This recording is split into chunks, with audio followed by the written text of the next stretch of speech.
miscalculated how loud that would be in headphones. But anyway, hello and welcome to the Match Report, hosted, of course, by Free Midfield. We're your hosts, Cahil and Kojo. Darren is not joining us today. Baby duties. They're cool. It is what it is, man. Coach, how you doing? I'm good, man. I'm good. I've got my life back. I've got a haircut, so my life is back in my hands. It's been too long. 5 weeks of absolute pain. Where's the mustache? I can't see it, bro. It had to go. It had to go, man. It had to go? I was looking too much like my dad. I saw a picture of him, and I was like, "Raw, yeah, you know." There's nothing wrong with that. Your dad's a good-looking fellow. He is, but the moustache, you know the moustache. But yeah, I'm good. Right. I'm all right, man. Not too bad. Can't complain, especially about the Arsenal. But we got the other side of North London to do the complaining, so it's fine. Tans joins us. Yes. What you telling me, boys? As his comment says, Antonio.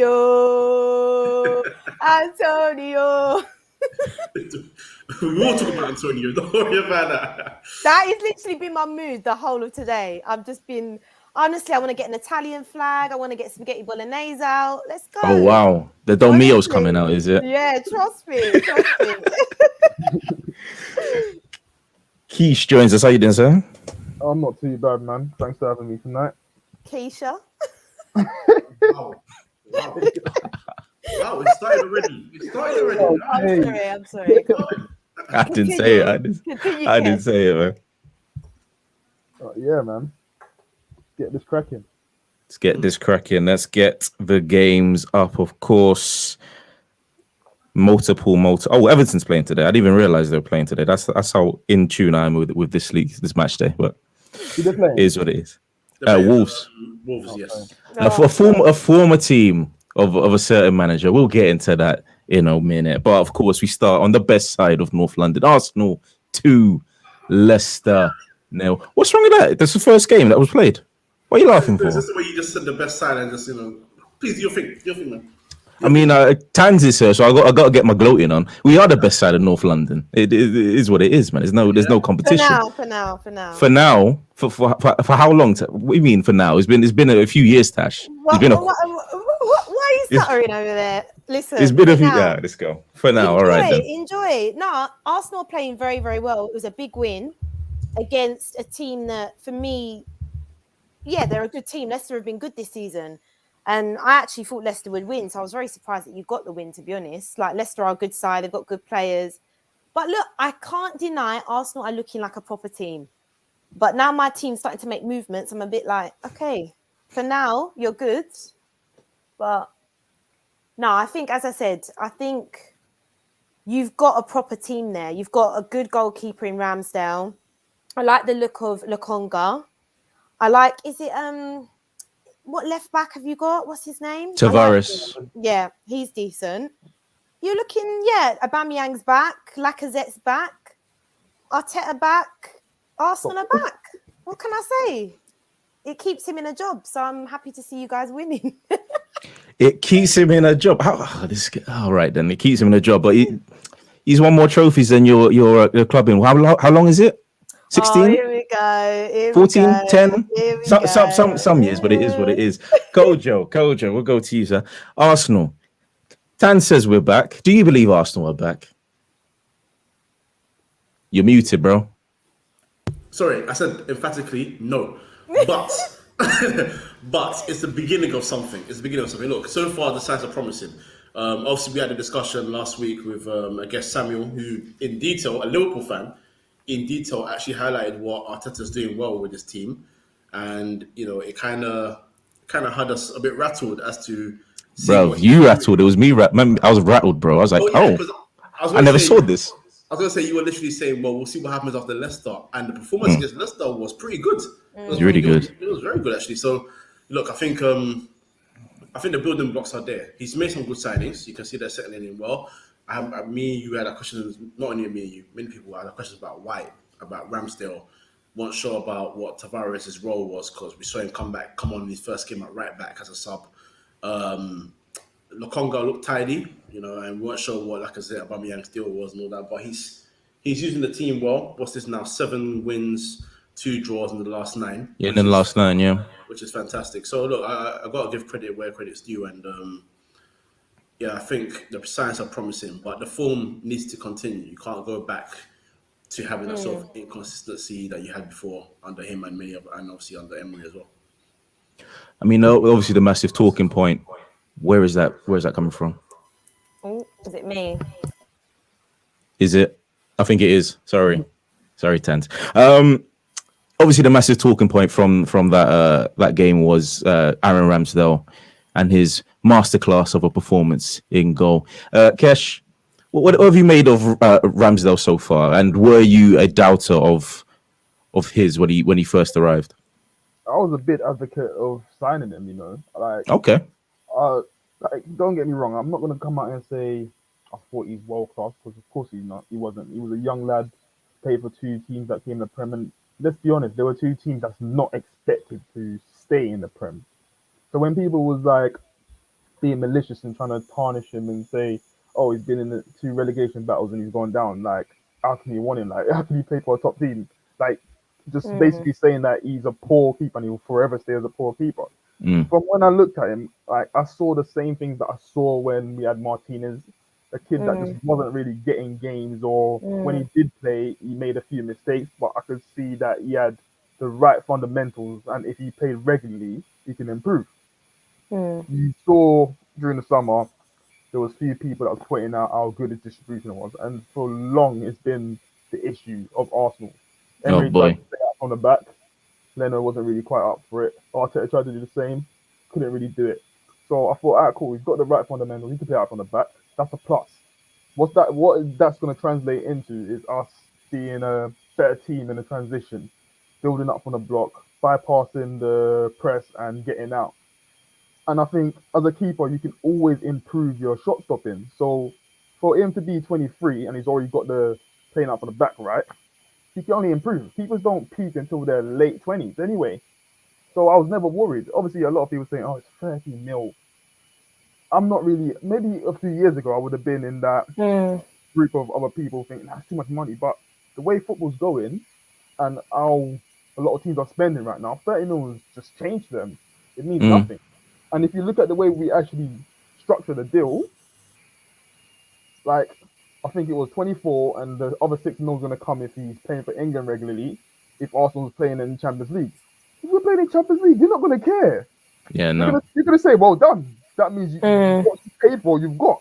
You know what I mean? So I didn't really understand the smuggery that was coming from a lot of our fans. It wasn't just rivals, a lot of our fans. And what you've seen lately is a lot of people actually come out saying, actually, we should have actually give this guy a chance and wait till he actually plays. Yeah, I agree with that as well. He was getting a lot of stick and I didn't quite understand it. Look, I get it. He was part of a poor Sheffield United side and I have seen him make questionable mistakes at times, but I still thought, give the guy a chance. You know, he's not actually played yet. And you've seen that he's done well. I think he's been a massive impact for Arsenal. The saves I've seen this guy make, I can't lie to you, I think he needs to be picked for England. I honestly do. I think he's playing at a really good level at the moment. And people say, yeah, you've not played top teams, but he's made match-winning saves, in my opinion. And I just think he looks very assured. I'd pick him for England. He's definitely got to get in there for me. I agree with that. I think what the competition is, Dean Henderson not playing, playing any minutes. God, I forgot about him, you know. Exactly. Nick Pope had a good season and he's gone sort of not poor, but he's not been at the level that people were praising him for. And Jordan Pickford, yes, he's had some good performances for England, but we all know he's for Everton. He's not as great. So the guy that's actually shot, he's been the best English goalkeeper this season. I don't think that's a question. I think that's really question. So based on form alone, on top of him making some great saves, yeah, he deserves to be starting the next England game. That should be without question. Yeah. Starting the next England game. They will definitely be starting the next Arsenal game. But where is that? Tans, take your headphones out. It's gone. It's really. I don't know what's wrong with your headphones. They're really bad. Oh no, I'm sorry. It's all right. I'm only joking. Arsenal, Kesh. Let's go with this one. Is it a turning point now? I think Kojo mentioned the 9 games, undefeated, 7 wins, 2 draws. Is it a turning point for Arteta? Were you ever Arteta out? That's a good question to start with, because I bloody was. What I would say is it is a turning point, but it's an insignificant turning point.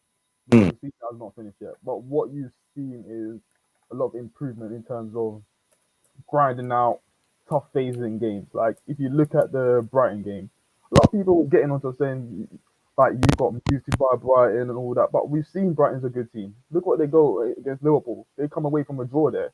You know what I mean? So it's not a team that or totally shit where you're thinking, nah, you should definitely be winning that. They can play some good football, and they can have the manager does outwit a lot of these managers in the league. And yes, I was Arteta in. I was Arteta in for a very long time, and I still believe that whether he's gonna be a good manager here or not, but I do believe in the future he will be a good manager. The problem with me that I kind of like fell out with him for was over the summer, where I felt him and the people in the background told a bit of lies that I wasn't quite happy with, and I felt they kind of sold me short in terms of how many players they brought in. I felt it was 2 players short, and for so many years, even at 129 million. I think we was 2 players short. I genuinely do, because what I always say about Arsenal transfer business over the years, when you sign the likes of Ozil, the likes of Sanchez, I always felt add 2 more players with those guys to push that further. But it's always like, all right, we signed those 2, that will do it for now. But what you have to understand is you have to constantly keep improving your team. You have to sometimes go that extra bit further in one transfer window to gain edge over your rivals. And I felt we kind of missed out on that extra edge by not getting a striker, by not getting another centre mid. And I do feel maybe over the course of the season, like when the likes of Partey depart to go to the African nations and that, we will be a midfield short. And then you have to rely on the likes of Ainsley Maitland-Niles and a few other guys in there. And Lockett, don't get me wrong, I do believe he's going to go on and be a very good player, but it's too soon to then say, Lockett, Partey's gone. If Ghana goes far in the tournament, you're expecting Lockett to play 5-6 games. I feel that's unfair. Isn't it? I feel like there's a winter break now, isn't there? In the Premier League. So I think the makeup of the AFCON is that they would only miss 2 games, because it's not like this all of January. Not necessarily though, because when you have to factor in when they come back, they're gonna have to isolate. Oh yeah, okay, fair enough. They're not gonna come straight back in and start playing. So yeah. Extra game. Actually, no. The rules have slightly changed now. So, well, actually, it depends if they've been vaccinated. That's the issue. That's the issue. That's what I think Klopp was sort of pushing onto players, isn't it? Talking about them getting double vax, so there's no issues. I think if they're double vaccinated, then they have no issue with COVID. Now it's even just doing a lateral flow on your way back because it's not in a red list country, and then after that, there are no red list countries anymore, rather. So after that, it should be easy. Fair enough. Top 4. Is it a possibility? Yeah. I think it is a possibility. I feel Man United is a favourite for it because they've got an abundance of talent, that you would expect. Despite their frailties on the Ollie, you do expect some of that talent to shine through over the course of a few games. Whether it's going to be a lot, it might just even be 1 or 2 points that get them there. You know what I mean? But for us to gain the edge over them, I think we're going to have to depend on consistency. If we can get consistency, I do feel we can edge them. But there's a lot of other teams that's going to be involved as well. Don't forget that obviously Leicester hasn't really started the greatest. I know they've picked up points, but in terms of playing and actually dominating the opposition, they ain't really playing that great. Tottenham now is going to get Antonio Conte in. Whether they sign a few players in January or not, we will see. But I do feel West Ham's also going to be in there. I feel West Ham's been playing very well over the last 18 months. They've got a manager who's got them a lot further than where we are right now, and they're playing good stuff. So I do feel it's going to be a hard battle. I feel like we don't have an edge over them because West Ham obviously European competition, so that will tie the place, especially when it comes December time. Leicester as well, European competition December time. Manchester United, whether or not they finish, where are you in your group now? You third? Third, I think. You're first in your group. No, Oh. first. Because we beat Atalanta, we somehow. Oh yeah. Somehow. So, I mean, those teams, I feel like December is going to be a very interesting month. If Arsenal manage to pick up more points than they lose them, sky's the limit, I say, especially because I think we might spend in January as well. Those deficiencies in midfield, and I think we're definitely going to distract because Lacazette, we don't want to lose Lacazette. I don't think he's going to get a new contract. And we don't want to lose Lacazette on a free in come summer. So it's going to be interesting, but we must move on to Liverpool and their surprise draw, or maybe not surprise draw, 2-2 against Brighton. Goals from Henderson, Mane, Wepu, and Trossard. Kojo. Defensively, Liverpool was shocking. So essentially, Brighton are a bigger threat to Liverpool than Man United. That's what I saw from that. No, look, Liverpool. Even in the first 2-3 minutes, Brighton started to try and get at them a little bit, give them a little bit of a sweat, and then Liverpool got the lead, and then you just thought it was going to be another day in the park for them. They got a second goal, and then you thought, all right, cool. But what Brighton did well, and I'll discuss that as well when we talk about Crystal Palace later, with their win at City, is they didn't sort of revert and just sort of let Liverpool have the ball. They were able to get some control. They're able to play their football, get a bit more comfortable within the game. And then Liverpool found it hard to get into rhythm. And that's very key. Bissouma came back into the team, obviously after allegations. His shenanigans. Shenanigans, yes. And he played a key part. You could see just how much they missed him in that midfield. He's a dominator in that midfield, and he can also ball out on the ball as well. So off the ball, on the ball, he was key to what they were doing. Stopping Liverpool with the rhythm, breaking up play, tackles, and then taking part in the play as well, the link-up play. Lallana played a key part in that as well, with his experience.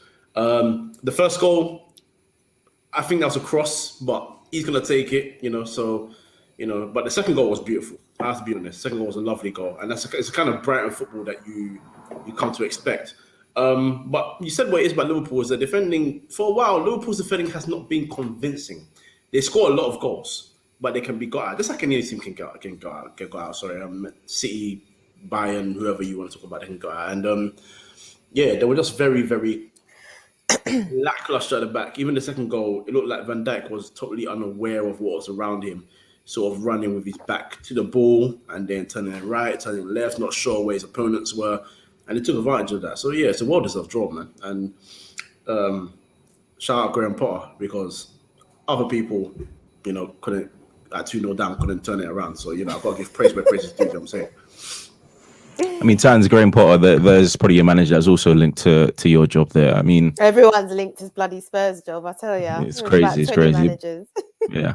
But, I mean, just describe the impact that he's had to this Brighton side, because it has been amazing, especially considering I thought that it was going to be a mistake when they got rid of Chris Hughton. Well, the ex-GFC, isn't it? I mean, with this manager, the way that they play, it's very impressive. And I wanted Potter at Spurs, to be honest. I just think he's a top coach. I think he's able to make the best out of what he's got. And I actually think they have good players anyway. I think Brighton are a good side, but I actually think a lot of that is down to Potter and the way that he sets his teams up.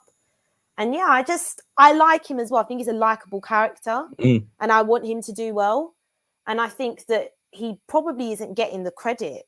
And I don't know if that's because, what they say, English managers, if he was like Potterino or something, he'd probably get more plaudits, because I genuinely think he's doing an amazing job. I mean, were they not forced before going into that game against Liverpool? Yeah. Like, it's crazy. And, they're actually the team so far that have actually been able to get something against Liverpool and Brentford. I think they drew with Brentford, didn't they, Liverpool? So you have to say, like, Brighton, top side, and Potter's a top coach. As I said, I'd love him at Tottenham. I even think Arsenal, like, it would be an upgrade, in my opinion, if you was to get a Graham Potter. But it seems like he's happy at Brighton, and yeah, he's got them playing well. But I just do think at some point, like your Basumas and other top players, even Trossard, I think someone will snap them up, I reckon. I mean, I'd love Trossard and Basuma. Oh, Basuma's such a quality player, man. That's the thing about Trossard, though. I didn't realize he was so old. He's like 26 now. I thought he was young. Yeah, I thought he was young as well. 26 ain't too old, is it? For a guy like Trossard, he's not exactly. He's hitting his peak right now. He's not exactly in with the goals and the numbers. That left back they've signed. Oh, what is his name? He's really good. Kukurea. Yeah. Oh yeah, him. That was a good signing. And they've got Lamptey. They've got good players, man. I love Brighton. Honestly, I want them to do well. Want Potter to do well. Yeah, I'm all for nice football. You know, that's the kind of football I need to see at my club. But should have anyway. joined Wenger FC when you had a chance. Yeah. Be quiet. Liverpool, Kesh, not so infallible. You know what? Yeah, when Liverpool was going, what was it like? The year they won the league, and they wasn't really conceding much. They was very tight at the back and everything. I know a lot of the praise was going towards Van Dijk and everything, but I think a lot of that was down to the Anfield aura as well. And I reckon since last season when they were just going on that bad spell, losing games, having to change their centre backs, dropping and changing, and then a few teams went there and had some joy, I think it kind of like took something away from them. So when you see teams trying to play them now, there's not so much fear. I think that's something they've got to repair again and bring it back to what it was before. But they can be got at. We have to understand that Van Dijk isn't exactly back to full fitness. Yeah, he's been out for so long, so we can't be too harsh on him. See what I'm saying? Like, do you think he'll ever get back to that level? That remains to be seen, you know. But he's a very good player. I'm sure he's got the well-being to go back and get to that standard. And whether it happens, we won't know. But I do feel that we can't really look too much into them conceding goals because we know how strong that Liverpool team is, and we know how fire Salah is right now. Yeah. One chance, one goal. So it might just be a blip, you know. I mean, there's a comment there for like, don't let the Anfield aura fool you. But I mean, whenever we talk about this Anfield, whenever somebody plays them, it's you never walk alone minute 1, complete silence to the 80th minute, then you never walk alone again. Yeah. And I hear mixed things about Liverpool's atmosphere because I have some. I mean, Mark, who's on, we'll talk about later podcasts. He tells me that Liverpool's ground's always buzzing, and then I hear from people, "Oh, no, it's actually dead." So I need to go for myself to see because I don't know. When I say Anfield aura, I'm not even talking about the fans singing. It's that little doubt that this Liverpool team will put in the back of a opposition's head when they go there. It's not so much about the fans. Okay, yeah. When you look across the what's the tunnel and you see those players, like that's when you're like, oh crap, we're playing somebody really good here. Manchester City, you wanted to talk about them, Kojo. They lost to Crystal Palace 2-0. Goals from Wilfried Zaha and Connor. I hate that guy, man. Honestly, you hate him. What's wrong with him? Wow, that was. You said that was Vim, bruv. Why? No, listen. I think he's a top player, but you don't have to lie. He annoys me. Like he's always complaining. He's always whinging, and obviously he's Arsenal. Now, do you know what it is? I'm not over the little spat that he had with Japhet Tanganga. I'm not over it. He was winding him up. Honestly. I don't want to say what Tanganga said, but you all saw it, innit? You can mouth it. You can mouth it. Don't worry. We remember what he said too. Nah, but yeah, I'm just, there's players that you just don't like. Zaha's one of them for me, but I respect him as a player. I think he's a very good player. But yeah, he just irritates me. But continue. Could you not agree with him that he is fouled a little bit too harshly? And I understand that there's argument of, well, it's because they respect you. But to me, respect doesn't mean you're going to try and break my legs every time I go past you. Yeah, I guess so. And to be fair, some of the tackles that have been put on Zaha have been absolutely disgraceful. And people understand he might have a bit of an anger issue because he gets in people's faces. It seems like every single game. But if he's getting abuse every single game, man, it's like, what do you want him to do? True. I can't believe I'm defending Zaha. I think he's okay. Listen, I've played with him before. Bruv, don't think you're gonna do all these skills. I'm gonna whack your leg. I'm doing everything. So that's getting used to it. You know what I mean? And he does the same thing when it's me. So that's how he is. Fair Yeah, enough. he's fair a enough. beef merchant. Yeah, big up that comment. He's a beef merchant. He loves it. But the thing is, he cooks all his opposition that he does it to. He does, yeah, man. Lose their heads. They lose their heads, man. Well, why has Zaha not gone to a top club? Palace. Like, do you just think He did go to a top club, but a certain West Ham manager said not today.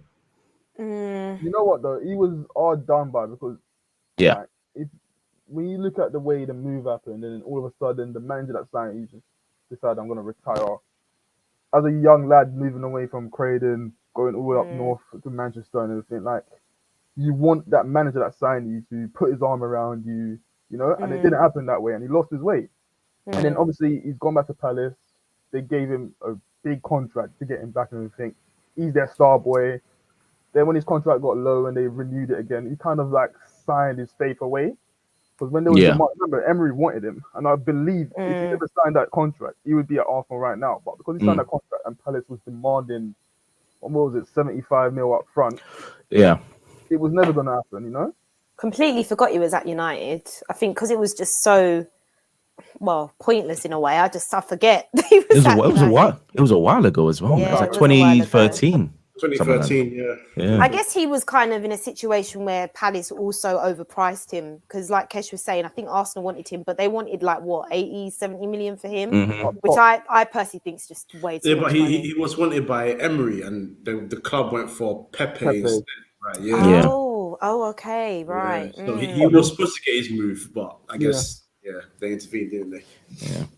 I mean, Emerick Laporte, we'll talk. Well, we didn't mention the tackle on Aubameyang, but Emerick Laporte got sent off for being a last man. I mean, what's going on with British refereeing? I'm gonna keep on answering this question, man, but it's so inconsistent. So I hate referees, man.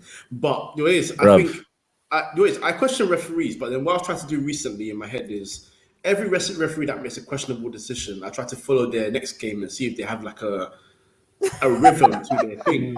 But I guess it's not just certain individuals. It's like a syndrome within the English referee game. Everyone makes weird, senseless decisions. And, it's just baffling. The Aubameyang one, to quickly go back to Arsenal, that's a red card. It's last man. That's done and dealt with. Laporte was last man, rightfully sent off. There was another game this weekend as well that it should have been a red card. And I think Courtney House for the elbow. I mean, I understand why they didn't give a red because Costa got enough for being the last man, didn't he? But that was more than Conce's. And when I saw Conce's one, it reminded me exactly of David Luiz versus Wolves. The player made no intention to tackle him, man. It's just to come together. I think it's very silly that referees can't use their common sense. Maybe it's because they haven't played football before. I don't know in it, but someone who's played football will know that's not a red card. No, I agree. But you know what? I'm going to try and not let the referees' silliness this weekend, which is every weekend, take away from what Palace did to Man City. Yes. See, Patrick Vieira, yeah? What a G. He's a G. I don't care. Wow. Hey, the mouth of black. Hey. Come on. Hey. It is, yeah? Look, so... Well, certain clubs are sacking their black managers, yeah? Oh. Don't you start, all right? Don't you start. You saw that expression thing, didn't you? I know where you got that from. I watched it at lunch today. I was like, I'm gonna mention it. But anyway, continue, coach. So he's going to a Palace team that needed so much investment because they lost so much experience. So many players left them. Van Aanholt, Cahill. I think they kept I didn't leave him. I never played for him. Move, man. I think Milivojevic is the only one that's still there, essentially, of the old guard. Yeah. And he's had to go there and buy smart. He bought the young centre back from Chelsea. He loaned Gallagher, who had a bit of a shaky time at West Brom, but that West Brom team was poor. But he did actually kind of show some quality within that team, to be fair to him. And he just signed out for good players as well. Added Elise to a good team that already had Eze coming back from injury, Zaha. Osson Edouard is a fantastic signing. Don't talk to me about that, man. Honestly, that's a signing. I don't know why Tottenham. Remember I said Go to on. you in the group chat, I said, listen, I know you're not going to replace Kane directly with one player, but what you should do is get rid of Kane, bring in Danny Ings, and bring in Edward. Yeah, that's two strikers that can get 15 goals in the season. No, I wanted Edward. That for what? How much did they pay? 15 million? Crazy low. It's even Arsenal could have maybe have bought an Edward. You're upset. I'm upset about that, man. We got two Asian strikers. One's leaving on a free soon, and it's like 15 million is nothing. Crazy. Well, I was gonna say literally. Obviously, I'm in group chats with all three of you, and all of you were bigging up Edouard in the summer, saying I would like him. My own fans was cooking me, bro. My own fans was cooking me on the timeline when I was saying get Edouard. Bro, like, it's a Scottish league. I'm like, bruv, don't. Bro. You got man like Eric Larson. He's come from fucking Scottish league and batted it up in front of brother. Honestly, bro, I would have said something as well about my certain people at my club, but we got Jean-Paul Jeffers and he's loved by the club, so you know he is. But anyway, the point being, he made some great signings, and then he's now brought something that Zaha sort of said in his press conference or interview after the game, saying, yes, under Hodgson there was a way to play, but he's given us a lot more bravery. He wants us to create attacks from the back. He wants us to be a lot more attacking in our play and have a lot more incentive to go for. And you can see it in the play. You can see what they're trying to do going forward, and they're not afraid of anybody. That's why they were able to go to Arsenal and trouble Arsenal so much. Vieira walked away. Vieira and Palace walked away from Emirates, the more disappointed side at a draw, and that's big for a team of their kind of stature. Who you would say when they get draws, it's like, well, that's Palace being They've okay. got a couple of draws though. I think. Look, I agree. I think Vieira's done a great job, but I want to see them actually get some more wins on the board. And I think that City result, that's massive for them. But I agree with you, Kojo. Like, honestly, I think Vieira's doing a magnificent job there. Like, you can already see the way that they're trying to play, very attacking, aggressive. I mean, under Hodgson, I can't lie. I felt sorry for Hodgson a lot of the time. It's like, mate, you should be at home making a cup of tea with your wife, boring football. Now under Vieira, I mean, I can imagine it's a great place to be at right now, Palace. I think they've even got a new training ground. I think I saw it on the news. Yeah. Like, their players must be so eager to play for Vieira because he's a legend. Obviously not my legend, Arsenal legend. Can be your legend. But never lost against me ever. I know I got caught up for that one. I got caught because apparently he lost at City. Oh yeah, as a City player, he lost. Yeah, that's what I said. For us, he never lost. For us, yeah, man. I want him to do well in it. I think we all want to do well. A black manager, I love to see it. I want him to do well. So big up Vieira every time. The narrative, isn't it? That's what it is. Listen, bruv, for me, as old someone said, listen, this guy is going to do well. A lot of people's looking back at his Nice era. They were fifth when they sacked him. He did well, man. He done well at Nice. You know what I mean? He done well at Nice. So I didn't really understand when people saying he's going to get them relegated. It's going to be another, what's his name? Van der Boer or whatever his name is, that flopped.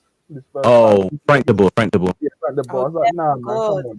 Like, he's gone in there, he's changed it up a bit. Like, Palace is my local. And for years I've said, listen, this is fossil football. Like, I can't stand it. Like, fossil football. And Palace is your local, yeah? Yeah, and also Zaha's right. Like, I know what you're doing, Woolwich. Stan.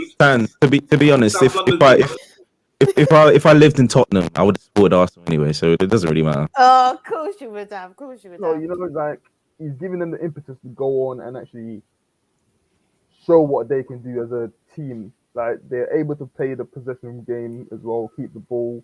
And with Gallagher, I said at the start of the season, that's the player to look out for.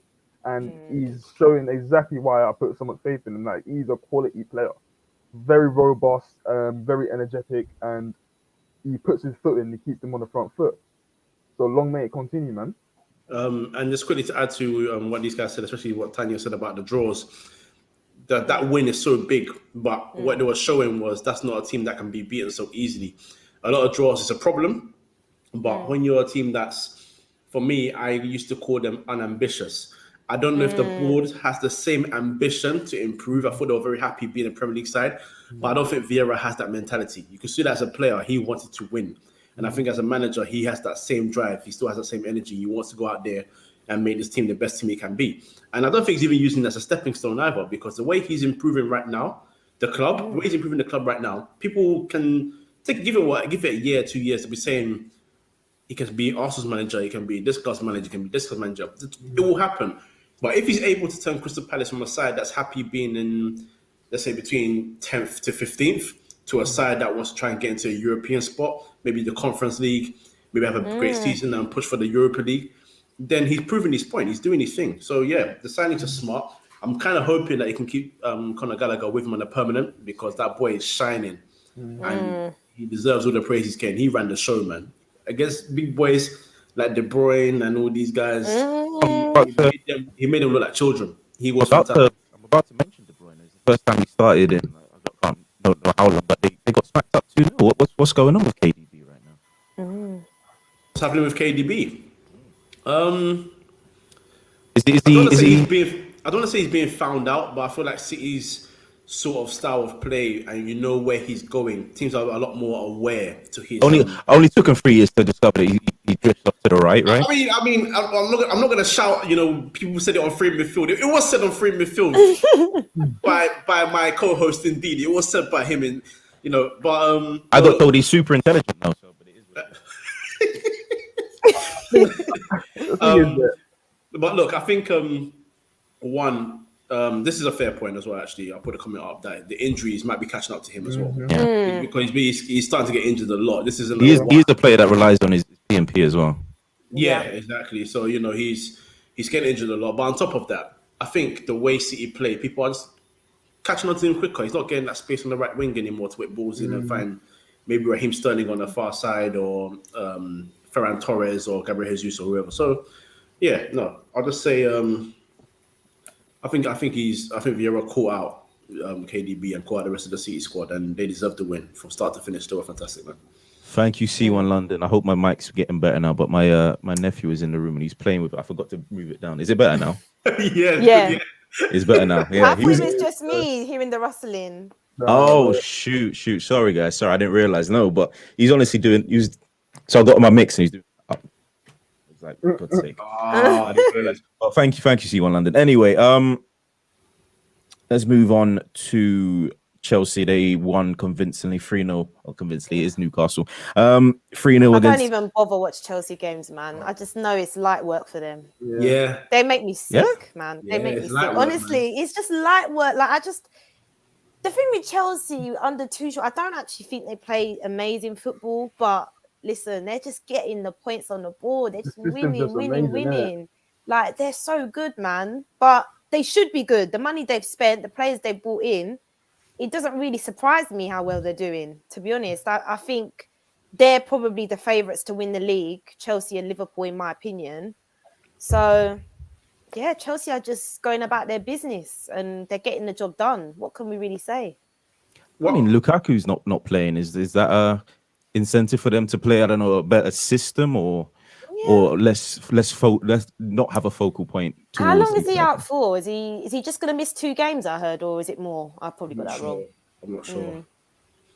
I mean, I think it's a weird one though with Chelsea, because I don't know if their way of winning games is sustainable. Their top goal scorers are defenders, and then their midfielders are next, and then their strikers. So I think that's a graphic shown over the weekend. So they need their forwards to start scoring goals, because Reece James and Ben Chilwell are not going to score in every game.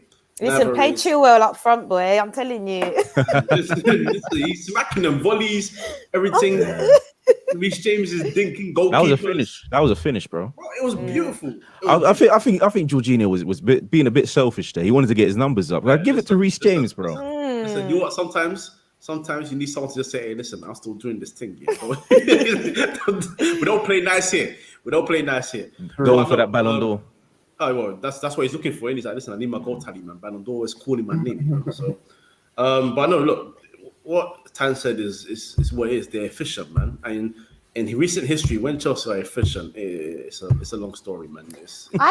With Chelsea, they don't look like losing to me, like ever. They're just so strong defensively. I don't know if, we have seen some teams get at them. I mean, they struggled against Brentford and we kind of went at them-ish for the first 15 minutes of the first half when we played them. But I just think quality prevails in the end for me. And they've got so much of that.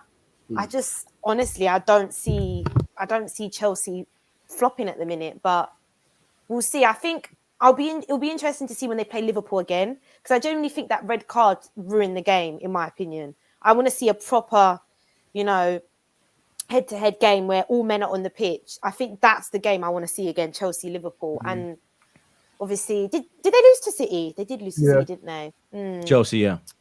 But again, I feel like they've played most of the top teams once already. I don't know, man.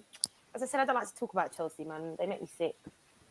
So let's change it now. Let's talk to Newcastle. Let's talk about Newcastle and their Saudi billions, but potential relegation is on the cards, Kesh, right?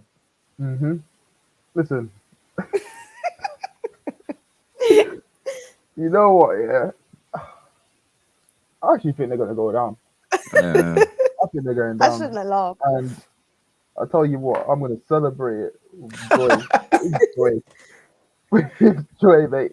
I can't have another club coming in and just disposing man, putting man further down the league in that. Nah, man, come on, man. Obviously, I've seen them being linked with Emery. I think that's a good stepping stone manager for them. Hopefully, they're looking for him to just push him up the table, give them a bit of stability. You know, he could probably be the Mark Hughes that was at City. Then they go on and get a quality manager, hopefully, if things are going well. But where they're going to get wins from, they need to get some players in January. I see them being linked with a lot of players, but I don't think they're going to be able to build that dynasty like the way City and Chelsea done it. I generally don't. Like, if you look at what the Premier League's talking about now, kind of basically capping what kind of sponsorships you kind of bring in, because you know what City happened with City. Everyone knew what happened with City, and they got away with it. I don't think Newcastle will be able to do that again. You know, it's going to take a very long time before you're looking at them thinking this is a club that's going to win titles. No, I mean, chance. if the Qataris was it Arab Emirates that own City? If they had a full first 11 of lawyers, I think Newcastle can afford a full team, full 22. They can, but is the Premier League? They're going to be having a close eye on them. So it's going to be very difficult for them to go and cover things up and do this and do that. And let's not forget that it's not just about having players on the pitch and signing players. Newcastle hasn't got the infrastructure right now in terms of facilities. So they're way behind. They're going to have to start doing the basics first and then going. And this is why I say it could take at least 10 years before you're thinking about it like that. I mean, it is about survival right now, and Emery, I'm not sure if he is the man to get them to survive. I don't know. I think any manager would struggle at the minute at Newcastle. I just think their side is it's so bad. Yeah. It's so bad. You know, really, there's only a few that I can even pick out. I mean, St. Maximan. I don't mind Almiron. I think he's a decent player, but it's very slim pickings. Joe Willock, they've obviously got, but it's slim pickings, man. Like, this squad's dead. Like you were saying, balance is very bad in defense and it's bad up top. Is that the balance you're talking about? I don't see any quality in this side, man. No, it's crazy. but look, the FFP rules are relaxed right now, so they do. Plus, they have that. Was it like 150 million ability to spend or something? Because what's his name? Mike Ashley never spent money. They were profitable for years, so it could work in their favor. They could just need to sign maybe 4 or 5 just to make a spine and. But I think they need to make realistic signings. I think the rational Newcastle fans are not expecting the Mbappes, but some Newcastle fans are having some very wild takes. Like, you're not going to attract those players. I think they just need to, in January, January is a hard window. I feel like you don't really see massive changes in January. It's going to be difficult. But I think for them, the best thing they can do is try and get... I mean, I feel like they could get a player like a Basuma type that's the quality I think they can attract with the money that they've got. It's a Burnley Like you lad. said, yeah, couple Tarkowski. Burnley lads, you know. Tarkowski. Don't get a Tarkowski and put him in Oh, your... Yeah. Tarkowski. Yeah. And There's start talks off of like that. Ramsey as well. Aaron Ramsey from See, that's Juventus. I don't think that's the route they need to go down. I think this can go one way or another. Innit? This can go a way where they go for these players who've been and hoping that they're going to come and just push them on, or they go and do it slowly and get players and bed them in and try and grow the spine of their team. I think that's the way they should do it. But they know better than me. Kojo? All I know is I'm going to be Newcastle football manager, so that's that. Oh, fair enough. Nice way to wrap a bow on that conversation. We'll move to the biggest game of the weekend, of course. Tottenham 0, Manchester United 3. Nuno Espirito Santo sacked. Crazy. Let's talk about the positive, if there is any positive. Kojo, you won 3-0. It's a good result. Ole stays for a while longer. You got to be happy with that. You got a top manager there, Kojo. I tell you, what a top manager. Oh, yeah. I'm absolutely delighted. That is Ferguson's son. So the way he's keeping him in the job, he might as well be. Oh boy, he doesn't even park in the manager's parking spot. Apparently, that still belongs to Ferguson. But anyway, so when the goals went in, due to my mood over the club right now, my reaction was. Was it really? You celebrated. You did the Sue celebration. Let's be real. I actually didn't. When the goal went in, I looked at my cousin. Because my cousin came over. I looked at him. I was like, "Hey, that's quality, And he was like, it was a good finish. I can't lie. I was like, yeah. That's a quality strike. That's why I even tweeted from the podcast account. That's a quality strike. Wow, it was a beautiful goal. But look, it was a much obviously better performance than what we saw the previous weekend, which they needed. What happened the previous weekend? So what happened was Man United started with a 3-5-2, and Varane has obviously returned to the team. And Varane's key. Obviously, he's the best centre back in the club by a country mile. You saw that. In the I thought you were going to say in the country. I was like, whoa, all right then. by country mile. But he's one of the best in the country. He's one of the best in the country at least. And yeah, he helped the other two do their jobs quite well. I don't know what else to say. The ways to say about Man United, because right now it's still a lot of maybes. That win obviously lets him go on to play Atalanta and manage against Atalanta. And manage against Man City. But the results in those two games can then change the whole dynamic again. Apparently, the players are behind him. The day before that, apparently there was talks of unrest. So no one really knows what's happening. No one really knows whether he was even up for the sack or if there was really a discussion about him, potentially leaving. But what we do know is things need to improve fast because you can't be losing to your biggest rivals 5-0, let alone the poor performances we're seeing in the weeks before. And I wasn't excited to beat Tottenham because Tottenham have been just as bad, if not worse, and their talisman is not doing what he's supposed to be doing, which is playing football.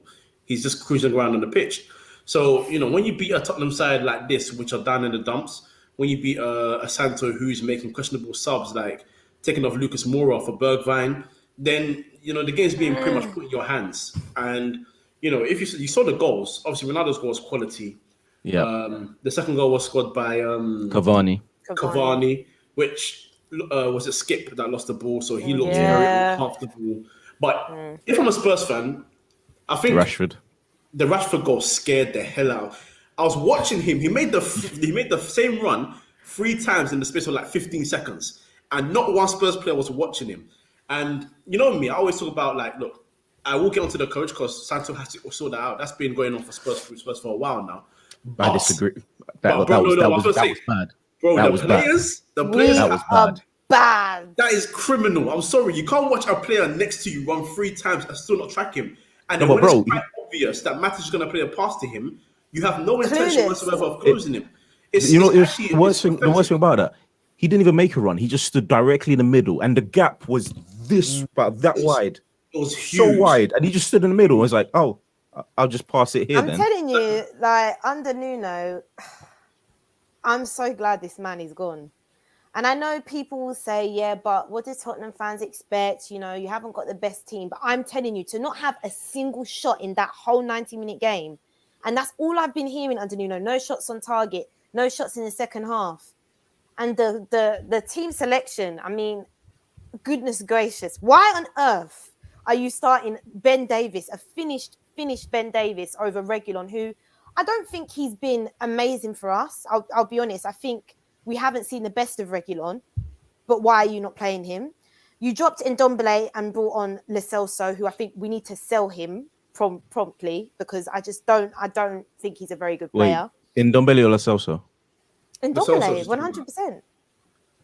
No, not she's Ndombele. Yeah, I'm talking about Lo Celso. Celso. Yeah. That's what I'm saying. yeah, I don't know why he was bringing him into the mix, because he was a player that the week before in the Conference League game, who we lost to, he played absolute garbage. So I didn't understand the rationale there. And then obviously, like Kojo said, the substitutions, Lucas Moura, the best player on the pitch, you're taking him off for Bergwijn, who, again, absolutely useless guy. So for me, I mean, I don't know if we want to talk about the sacking now. I saw it coming. I saw it coming. I think it was deserved. I wanted him sacked after the Arsenal game, I'll be honest. I think to lose in the manner we did in that North London derby was criminal. I've never seen us perform that badly. I mean, there's been a lot of North London derbies that have been very disappointing, but to be 3-0 down, how he was in that first half, complete capitulation. We haven't had any urgency. I haven't seen a style of play under Nuno. Players look unmotivated. Like when you're not even creating anything, that for me is a worry. And as I say, I think we're not the best side, but we should be doing a lot better. And for me, Nuno, he was just a dead man walking, but we should have never appointed him in the first place. That's the thing for me. I feel like a lot of this is. I feel like the whole treatment of Nuno from minute one has been unfair. I mean, nobody at Spurs wanted him. You went through like 20 managers, and Levy. I don't think Levy wanted him first. He's like, I'll just sign you because it's the most convenient. You wanted to play attacking football that you apparently deserve, or I don't. You don't deserve it, but it is what it is. But man, don't you start. I'm not starting. It's the truth. There's only one team that kind of deserves to play an attacking style in England, and that's Arsenal. It's the absolute 100% fact of it. There's no here or there's about it. But anyway. Hold on, wait, what? What do you mean, what? Wait, where is this coming from? The only club that deserves. That is a history of playing attacking brand of football. You have history after Wenger, post Wenger, before Wenger. Yeah, but it's like 20 years, bro. It's been like 20 years. That's history, you know. You talk about the history of the Tottenham. You have to talk about the history of the Arsenal, no? What's the history of Tottenham, please? What's the history? What's the history of Tottenham? No, they played different styles of football over the years, but zero trophies. Unless you're Chelsea. Just because Glenn Hoddle played 3-4-3 in the 90s, doesn't mean they deserve an attacking brand of football. Glenn Hoddle, though. Is it? We have a friend that would disagree with that, but it is what it is. That's true. What was I saying? You said Nuno's a dead man walking, but yeah, it's like it was very unfair, man. It was very unfair for him to get the job in the first place, to only be given 10 games. The fact that Harry Kane, you're essentially what you had last season was Harry Kane and Son link up, and for Harry Kane to just completely not be asked, he's completely just show a total lack of professionalism, something that his character apparently is the complete opposite of. You can't. I feel like it's harsh to blame Nuno when nobody else at that Tottenham side has a creative bone. Maybe in Ndombele. I just think the thing with Nuno, I understand what you're saying. You can have a little bit of empathy, because how do you expect a manager who was literally 14th choice to be the man to galvanize this Spurs team, which in my opinion needs a lot of improvement? But I do think his in-game management cost us a lot of the time. I just think the substitutions or his lack of substitutions, it was getting to fans. It was frustrating the fans. But when you look at the way you played against City, I do feel Kane coming back kind of shot him in the foot. Yeah, I agree. He was manager of the month. Yeah, first season, first month. But things change, people. It does 10 change, games. It's 10 games. Four derbies, we conceded 10 goals, scored 1. Yeah. That's not good. Okay. Like, I agree. He had to go. I agree. He had to go. He had to go. But this is what you have to point out though, and this is what I was talking about in the space today on Twitter. That Tottenham's problem is Daniel Levy because Of course. the fact that he didn't move Kane on, and then what's the name? Had to fit him in his plans. A player who's totally uninterested in playing for your club anymore. His head's not been there. His head's not been there since the Euros, and you can see it when he's playing for England. His mind was just thinking about that City move. Going into the season now, you started the season without Harry Kane. You're playing well. You're getting your points. May not have been scintillating or anything, but you was playing well. You looked solid. Like there was some reason in your team. Wins. Song leading the line. Good Kane's come back in now. Everything's gone to shit. Now Conte is I there agree. now. What's the plan? Like, is Conte there? Has that been confirmed? I think he's going to be there. I mean, it's pretty much done, but you never know with Tottenham. You never know. Yeah. Now, or is he going to convince Kane to snap out of this moody? Look, If he for does, me- then Kane needs to answer some questions, man. No, he does. And I'll get onto Kane in a minute, but I think the owners, they need to back this manager now, because if they don't, I honestly don't know where we go from here, because we've had a serial winner in Jose Mourinho. It didn't work out. You know, players were down tools in under Poch. Obviously, Nuno, it's not worked out. We need to back this manager, otherwise it's not going to work. And I'm just absolutely flabbergasted that we've even been able to get him again, because we didn't give him what he wanted in the summer when we tried getting him.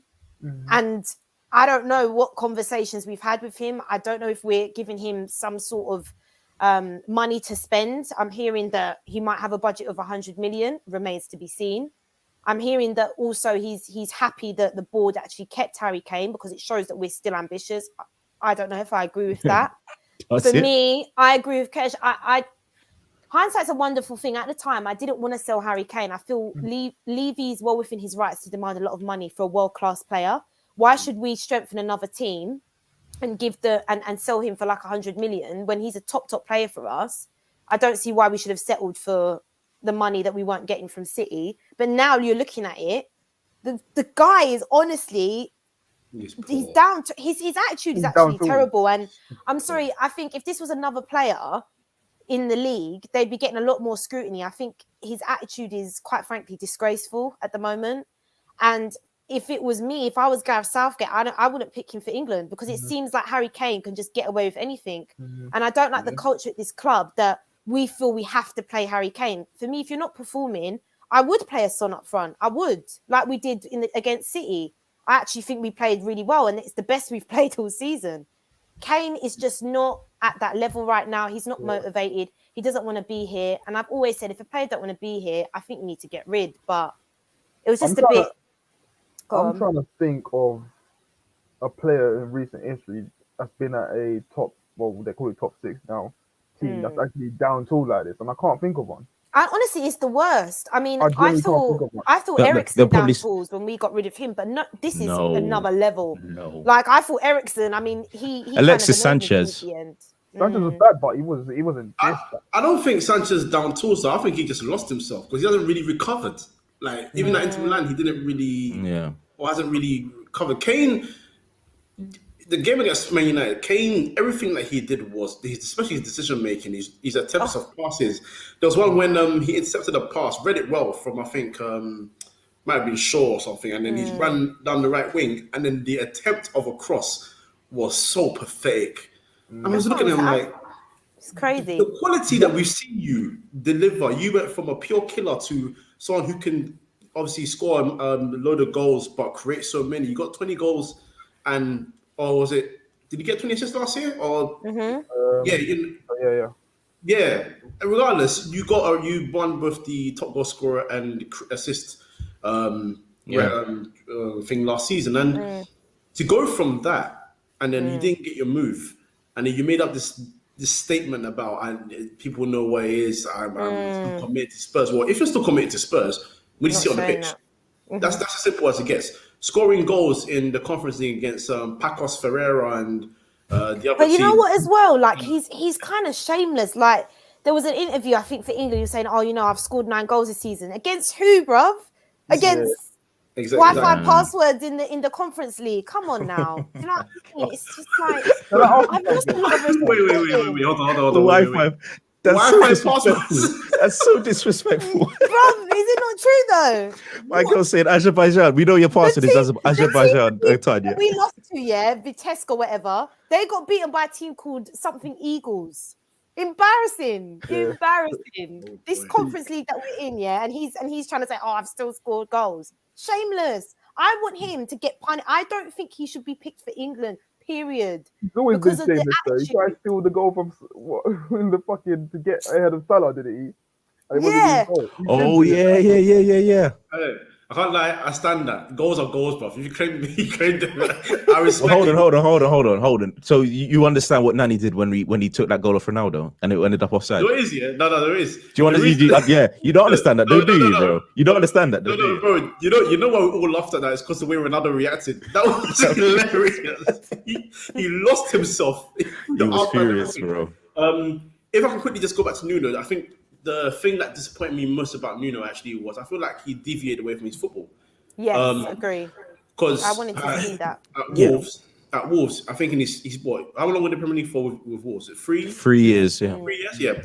And the first 2 years, you saw it, the 3-5-2, Doherty and whoever the left back was in that moment, or left wing back, bombing forward, helping Jimenez, Neto, Jota, Traore, and doing their thing as well. But then his last season at Wolves, he tried to go far at the back, and I'm like, that's not your ball. Like you, I feel like he went far at the back because he had to. He had nobody. But his injury problems and obviously he lost a whole bunch of players. You're right. But I would say that you have to find a different solution. If it means packing up the midfield so that it forces Kane to be more forward. I feel like he didn't try and change things because the only time he's been successful with 4 was when he got Valencia into the Champions League, and that's years ago. You know why he didn't try anything though? Go on. I'm thinking it's Levy. He could have. I think he never had the bravery to say this is. It's a bit like when David Moyes came.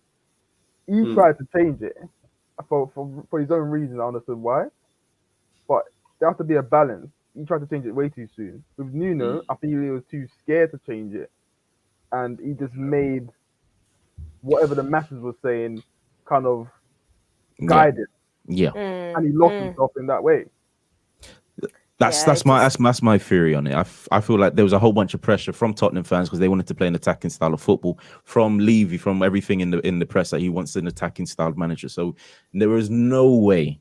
And we also heard that the reason Jose was sacked because of him wanting to play a certain play and obviously Levy said no. So I feel like there might have been. I mean, for Jose can say no to Levy obviously because it's Jose, but.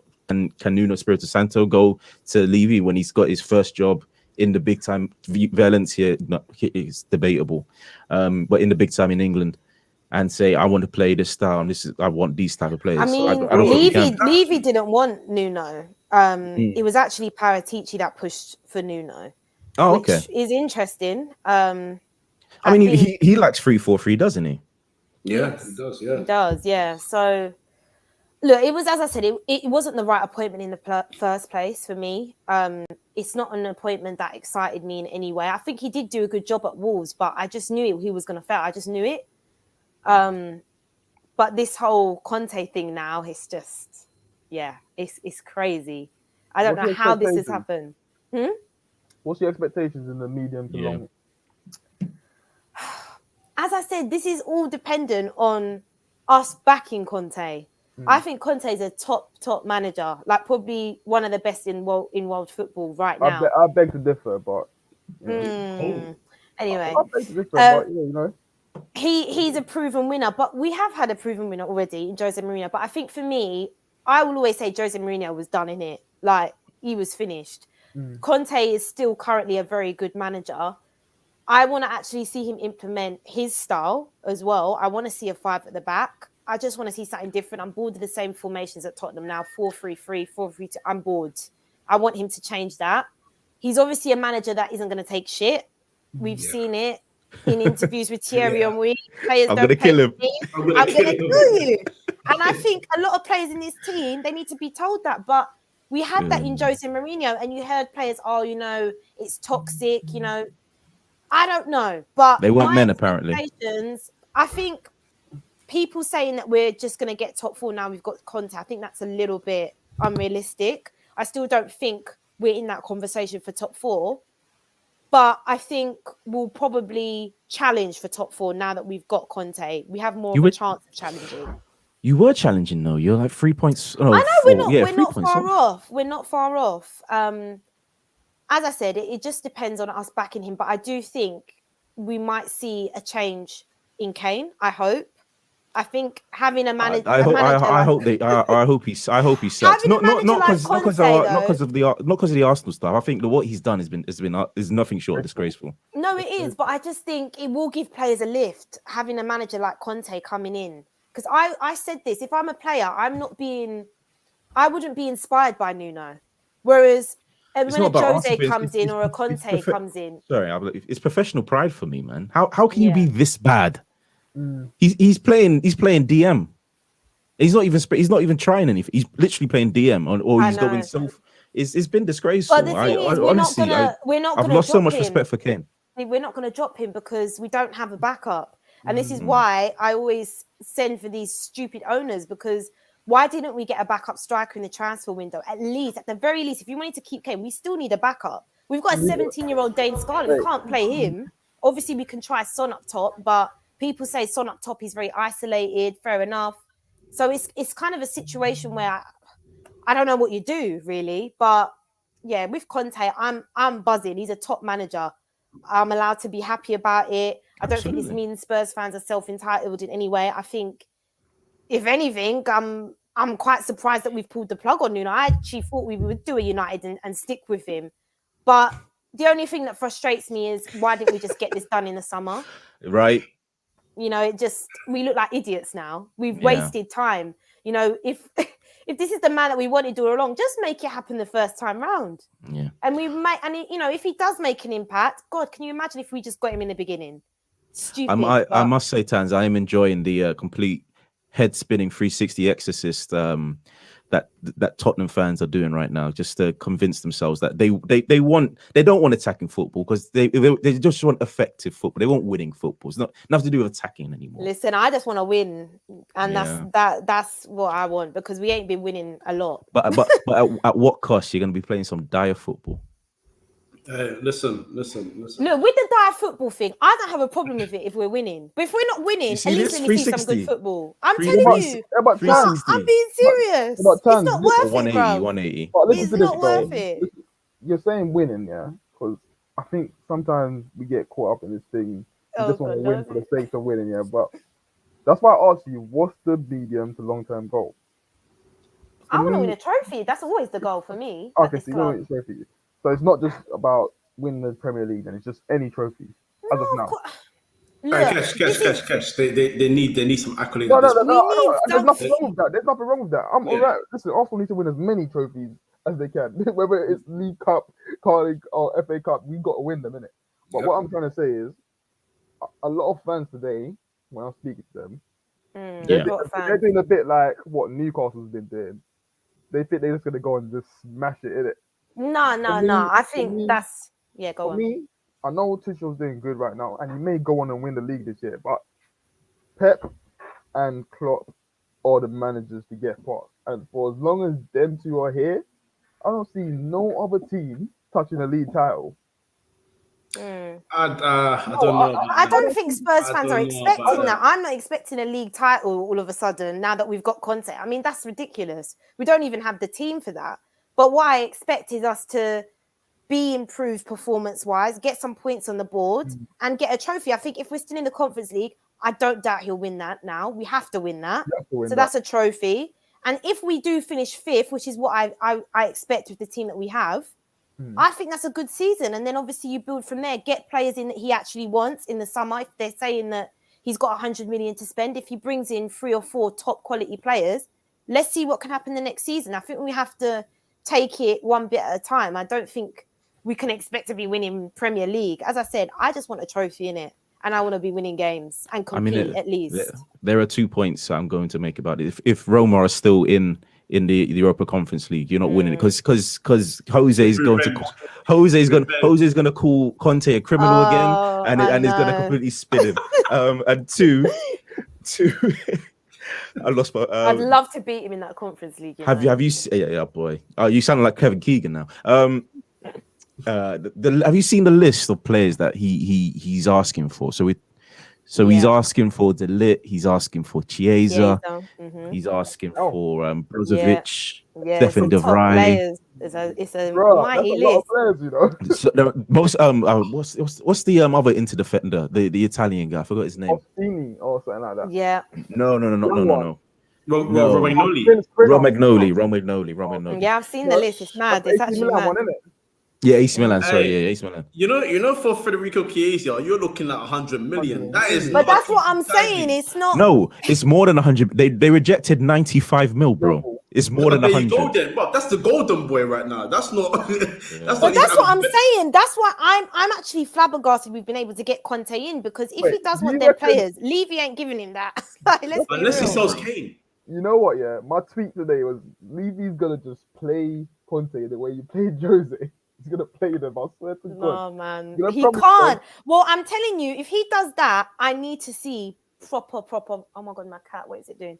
I need to see riots. I'm telling you, if we do not back this guy, riots need to happen. Riots at the new White Hart Lane. It will open these stupid fans' eyes, and it will make them realize that the owners are the problem here. Because if Conte comes as well and we win nothing and we play rubbish, I'm sorry. Right, let me give you this proposition. If Levy says, you know what, I'm gonna back this guy, but first thing he's gonna do is gonna offload Kane and Song. Yeah. And Conte's like, you know what, do that and get me my players. Would you accept it? I think I would.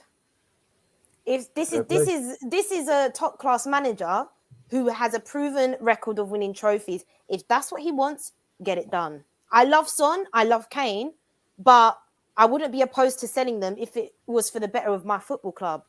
Simple as that. So yeah, I'd take it. I hear that, because I was going to say also Daniel Levy could also make a point that Conte has at Inter Milan. He didn't sign the always high quality players. You're talking about Darmian, Ashley Young, Zappacosta, Victor Moses, but somehow Alexis Sanchez as well. Officially Alexis Sanchez, but somehow he got them bringing out performances that helped them win.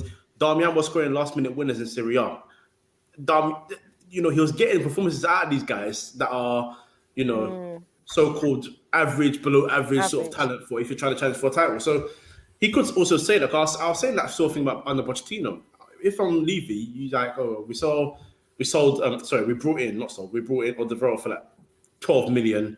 Dele Alli was pennies, so on and so forth, and you managed to get us title challenging 2 years, got to Champions League final. Why do I need to back you anymore? And then when you backed you got Sissoko in, and that everyone knows that didn't work out. So he could say these things, but I do agree he has to back Conte. When you brought in Mourinho, my statement was, you're trying to move like a big boy now because you're bringing a big boy manager. So you have to do big boy things with him. If you're not going to do it, it's pointless. With Conte, if you don't give Conte what he wants by January 1st, there is going to be war in this dojo. There's going to be real beef. I'm telling you. At the Hotspur Stadium. They're going to be seeing no NFL games there. We ain't going to see no concerts no more. Anthony Joshua can go and box in the SSC arena because he lost his last fight. I want my players or there will be bedlam. Well, this is the thing. One thing I will say is it's interesting now that we are playing games with fans, because I don't actually think, to be fair to Daniel Levy, I can't believe I'm saying this, we haven't seen whether we are reaping the benefits of the stadium, like as in the money that we're making from the stadium. We haven't seen if it actually is going into the team because of COVID. Now that we do have fans in the stadium, let's see what happens. But I don't know. The Tottenham in me is thinking this will all end in tears. But for now, I could care less. I'm happy that we've been able to attract Conte. Honestly, it's mad. Little old Tottenham, What about Tottenham? Is it a certain history? Maybe. Oh my God, this guy, man. Honestly. You should be having Conte, but no, you don't want to keep your managers. So Hey, man. I'm willing. Listen, so as long as my manager you're continues, gonna tap out Arteta to me now. What's going on? so as long as my manager continues to get me points and he doesn't drop back off in quality, I'll give him his time because, as I said, no other manager You would give Arteta or team. No, I would, because I don't see any other teams or managers pipping the likes of Klopp and Pep at this moment. I generally don't. Tuchel maybe come to end. It's about getting top four, though. It's about getting top four. And I believe we can. I think we can too. We got a good team. Wait, I'm sorry. I'm so sorry. So you're telling me a few good results, you're now top four? No. Listen, all I will say is on Arteta, it's the same thing as what's happening with United. He's a manager with 900 lives. He will go win couple games and then everyone's happy. And then he will lose games and his job is under pressure again. Here's the difference. He'll win a Leave United out of this. Leave United out of this. We don't care about that. Here's the difference. Here's the difference. In the past 3 years that Arteta's been coach and Ollie's been coach, Arteta's won one FA Trophy. I'm mentioning the FA Cup. Why can I not mention the FA Cup? It's something you not mention it. In it, bro. If Mourinho won him a trophy, they'd be mentioned. If that League Cup, maybe you should have kept Ryan Mason. Like Arsenal, FA Cup is nothing. No, but we're not there. But we're not there. But we're not there. We're not there. It's simple as we are building something here. So wait, are you Arteta in or out, Cahil? No, I'm giving him time because I don't see anybody. One conversation later. Now you're backing this guy. This is I'm what not I'm backing saying. him. Don't be fooled, innit? I'm not backing him, bro. I am undecided, but I understand that he's not going anywhere. Yes. So what am I gonna do? I can just take my toys and just leave. It's like no, I got to support the team. I honestly believe this team is quality. It has quality in loads of positions. Can you imagine if you had a manager like Conte? And this is what I'm saying. I think there is a little bit of salt from rival. I wouldn't want Conte either. Why don't you want Conte? Because I don't want to be bored, bro. No, if the club came out to me and said they give me Enrique, who was the person, I'll take Enrique. But I don't rate Conte. Like everyone plays off his title winning and everything. He's won title. I don't. He won titles with Juventus. Well, let me finish. He's won titles with the Juventus that was dominant for how many years? He's won a title last year in Syria. People will go on like say Inter never had good players in there before he got there. He had good players there, and against a Pirlo with a Juventus that was going downhill. Juventus is ninth in the table right now. Okay, this is a bro. Kesh. That Juventus team, he is a good manager, but when I hear people say he's in the category with the Peps and the Klopps, I think he is as of right now. Who else? No, he's not. He's not in the man. No. How can you be? No, but in the context of the Premier League, him coming to Tottenham now. I'm sorry, the top managers in the league are Conte, Tuchel, Klopp, and Pep. They're the biggest names. They're the biggest world-class brand. managers. Okay. Other than those three, who's better than him? Yeah, exactly. No one said that. No one said anyone else is better than him. But I'm saying you can't. You can't put him in that same category. Those guys are elite. They're the elitists, yeah? You can't put Conte in there. Conte is a guy who's never got out of Champions League group stages, bro. And you're going to bring him up to man that's won Champions Leagues and them things. Come on, man. You can't. I mean, Pep can't win the Champions League with Man City, can they? He can't win it with Man City, but he's won it. He's won it. He's done it. He's been there. He's done it. Well, I think I hear your Champions League point, and that's a valid point. But I think you're doing what's his name? Conte a discredit. I'm not doing no discredit. No, hear me out, bro. Hear me out, bro. Because you mentioned the Juventus team. That Juventus team finished 8th, and then he came and won the league with them the next year. So they need to be improved big time. They went to Chelsea, but you all know Hazard became Chubsy Wubsy. They finished 10th under Rafa Benitez and Jose Mourinho.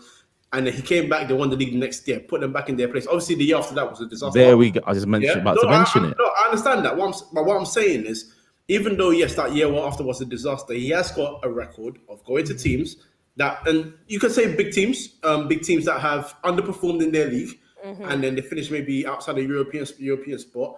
And within a year or 2 years, he's made them title winners. So I'm not saying he's going to do that with Tottenham. I'm just saying, give him a lot more credit. I'm not trying to say put him as a I'll give him credit, but I don't put the likes of Wenger in the category of Pep and that. So why am I going to put Conte in that category? That's what it's done. I don't. Nah, look at Kill's face. I I don't got put him in him. that category. I don't put him in that category. I don't put him in that category. Pep is an elite Bro, manager. bro. Klopp is an elite manager. Talk to your boy. Talk to your boy. Hold on. Woolwich FC. Talk to your boy. Bro. Kesh. You're not finishing, bro. You're not finishing. This guy's over there. Sans, we got him. We got him. We I'm got not it. saying. I'm not saying Wenger.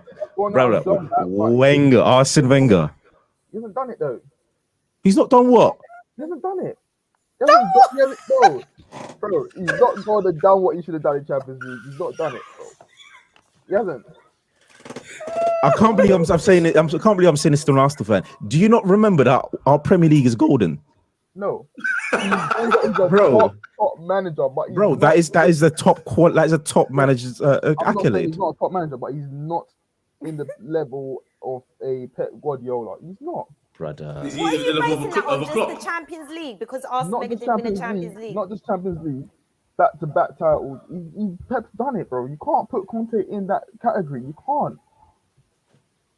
You can't, bro. All right, okay, I agree with you, Conte, but the Wenger thing. Let me say something to you. Go Your on. job at a top club is not just about you winning the league title. It's about you going deep in Champions League competition.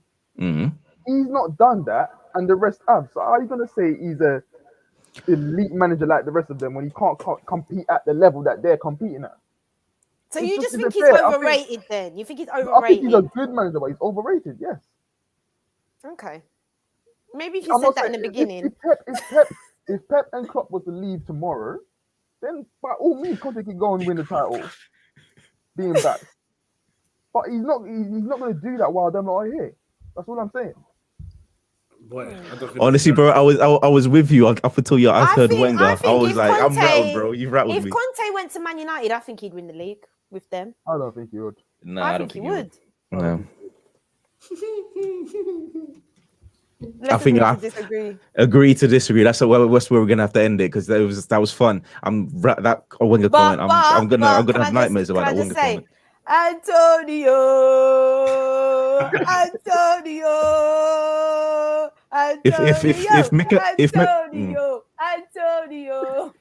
If Mikel Antonio scores against you, are you gonna be singing that? Listen, be quiet. Hey, that's every season. That's every season. Every season. It Oh, is every that's season. Well, every thank season. you guys for watching. Thank you guys for listening. Thank you guys for joining us. Tans, where can they find you? Yeah, you can find me on Twitter. The @'s here, Tanya_Leona. Catch me on Never a Foul, Views from the Skywalk. And yeah, I'm here, there, and everywhere, man. Here, there, and everywhere. That's what I always say. But thanks for having me on, boys. Appreciate it. Bastard everywhere they Oh, go. be quiet. You'll be crying next week when you lose to, I don't know, who you got next? I don't even know. You probably lose to a Who we got Burnley. next? What We beat Burnley. All right, next time, innit, you'll lose to them. Okay then. But who you got next? Good question. I think we've got Everton. If you lose to Benitez over and Conte, the conversation is going to be funny. Boy. Kesh, where can I find you? Yeah, you can find me on Twitter. That is _Kesh on Never a Foul and the Football Text. Kojo, where can I find us? You can find us on YouTube, Free Me for Podcasts. You can find us here, Spotify, Twitter, SoundCloud, Apple Podcasts, Instagram, TikTok, Free in Midfield. This has been another episode of the Match Report. Good night.